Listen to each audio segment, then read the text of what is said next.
ಬೇಗ ರಿಕವರಿ ಬೇಕಾ? ಹಾಗಾದ್ರೆ ಮೊದಲು ಈ ತಪ್ಪುಗಳನ್ನ ಮಾಡೋದನ್ನ ನಿಲ್ಲಿಸಿ. ಎಲ್ರಿಗೂ ನಮಸ್ಕಾರ. I am Prajwal. I am a budding physiotherapist.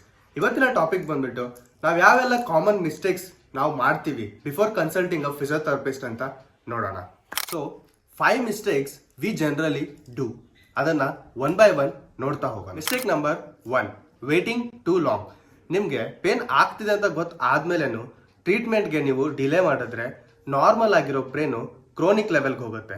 So early ಅಸೆಸ್ಮೆಂಟ್ಗೆ ಹೋಗಿ ರೂಟ್ ಆಫ್ ಕಾಸ್ನ ತಿಳ್ಕೊಳ್ಳಿ, ಆಮೇಲೆ ಪ್ರಿವೆನ್ಷನ್ ಕೂಡ ಮಾಡ್ಬೋದು. Mistake number 2, self diagnosing using Google. ಪ್ರತಿಯೊಂದು ಪೇನ್ಗೂ ಸಿಂಪ್ಟಮ್ಸ್ ಸೇಮ್ ಆಗಿರ್ಬೋದು, ಬಟ್ ಕಾಸಸ್ ಡಿಫ್ರೆಂಟ್ ಆಗಿರುತ್ತೆ. ಸೊ ಅದರಿಂದ ಅಸೆಸ್ಮೆಂಟ್ಗೆ ಹೋಗಿ ಏನಾಗಿದೆ ಅಂತ ಅಕ್ಯುರೇಟ್ ಆಗಿ ತಿಳ್ಕೊಳ್ಳಿ. Most of them we do.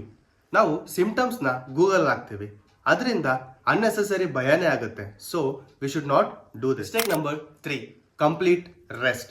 ನಾವು ಪೇನ್ ಆಗ್ತಿದೆ ಅಂತ ಗೊತ್ತಾದ್ಮೇಲೆ ಕಂಪ್ಲೀಟ್ ರೆಸ್ಟ್ ಮಾಡ್ತೀವಿ, ಬಟ್ ರೆಸ್ಟ್ ಮಾಡೋದೇ ಸೊಲ್ಯೂಷನ್ ಕೂಡ ಅಲ್ಲ. ರಿಸರ್ಚ್ ಕೂಡ ಹೇಳುತ್ತೆ ಕಂಪ್ಲೀಟ್ ರೆಸ್ಟ್ ಮಾಡೋದ್ರಿಂದ ಮಸಲ್ ವೀಕ್ ಆಗುತ್ತೆ ಅಂತ. So avoid resting more. Complete ರೆಸ್ಟ್ನ ಅವಾಯ್ಡ್ ಮಾಡಿ, instead keep moving. Mistake number 4, taking painkillers and ignoring the root of cause. Yes, painkillers gives relief, but they don't fix the problem. But the physiotherapist focus on the root of cause and correct it and fix the problem. Mistake number 5, doing random exercises. ಒಂದೇ exercise ಎಲ್ಲ ಕಂಡೀಷನ್ಸ್ಗೂ work ಆಗಲ್ಲ. ಒಂದು exercise help ಆದ್ರೆ ಅದೇ ಇನ್ನೊಬ್ಬರಿಗೆ ತೊಂದರೆ ಕೂಡ ಆಗ್ಬೋದು.